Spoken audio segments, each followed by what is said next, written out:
Come and eat before the food gets cold. Must you shout like this every time? Patience will take you far. Far away from this house. Ah, see beauty. That girl is too fine to be from here. They see me, not this place. Me. Everyone in Osei Ala knew Sewa before they knew her name. Men turned their heads when she passed. Women paused their conversations. Even the cracked mirrors in roadside shops seemed to admire her reflection. Sewa was breathtaking. Tall, light on her feet, with skin that glowed like it had never known hunger or hardship. But hunger and hardship were exactly what raised her. She was born into a one-room zinc house behind the old cassava mill. Her father, Baba Kunle, pushed a wheelbarrow at the market. Her mother, Iya Sewa, washed clothes for people who never remembered her name. Poverty sat in their home like a permanent guest, and Sewa hated it. From the time she was a teenager, she promised herself one thing: I will never look like where I come from. At school, she never mentioned her parents. When classmates talked about their homes, she stayed quiet or lied. She said her father worked in transport and her mother was into business. Sewa, you forgot your food. Who is that old man? That is not my father. Maybe she didn't see me. When Baba Kunle once came to school in his dusty clothes to bring her forgotten lunch, Sewa hid behind a classroom and pretended she didn't know him. That day, something broke in her father's eyes, but he said nothing. When Sewa grew older, her beauty opened doors faster than education ever could. She got a job as a receptionist in a big office in town. Her clothes changed, her phone changed, her accent changed. Soon, her life on social media looked nothing like the girl from behind the cassava mill. She moved out and told people she was an only child. Your phone keeps ringing. It's nothing. Not here. Not now.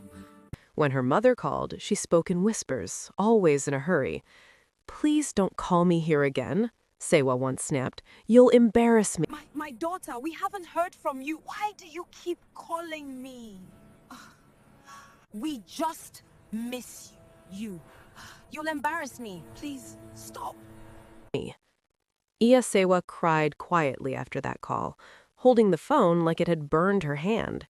Sewa started attending places where rich men gathered. Lounges, parties, hotels. She believed poverty was a disease and she had cured herself. She laughed at poor people. She crossed the road to avoid them. Even when her younger brother once begged her for school fees, she blocked his number. "I'm not your savior," she said. "I worked hard for this life." Then trouble came wearing perfume. Sewa met Dare, a smooth-talking businessman with a fast car and a faster smile. You don't belong among small dreams. You really think so? I know so. Let me show you the life you deserve. This is my escape. He promised her a life she dreamed of. Trips, money, status. She moved in with him without asking questions. When he suggested she help him hold some money and sign some documents, she didn't read them. She was too busy imagining the future. One night, police broke down the door. Sewa Adekunle, you are under arrest. What? There must be a mistake. Where is there? He said he loved me. Dare disappeared like smoke. The money was traced to Sewa's account. The documents bore her signature. She was arrested for fraud. I ruined everything. Mama, please, I need you. We are coming, my child. In that cold cell, with her makeup washed away by fear and sweat, Sewa felt naked. Not just in body, but in truth. The rich friends she partied with stopped picking her calls. The people she looked down on were the only ones who still knew her name. For the first time in years, she dialed her mother's number. "Iya, please," she whispered through tears. "I'm in trouble." There was silence.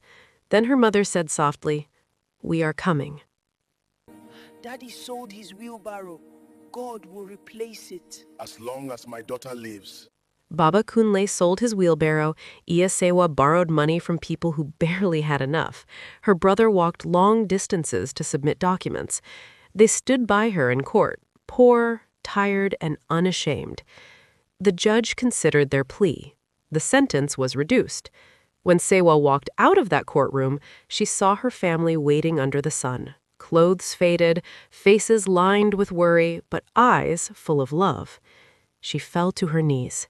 I denied you. I was ashamed of You you. were never ashamed of you. Home is not a place you earn. I denied you, she sobbed. I was ashamed of you. Baba Kunle lifted her gently. We were never ashamed of you. We were only waiting. Sewa returned home with them, not to the cassava mill behind the house, but to the humility she had abandoned. She learned that beauty without gratitude is empty, and pride without roots will always fall. From that day, she stopped running from her shadow, because when the world turned its back on her, it was the people she denied who became her shelter.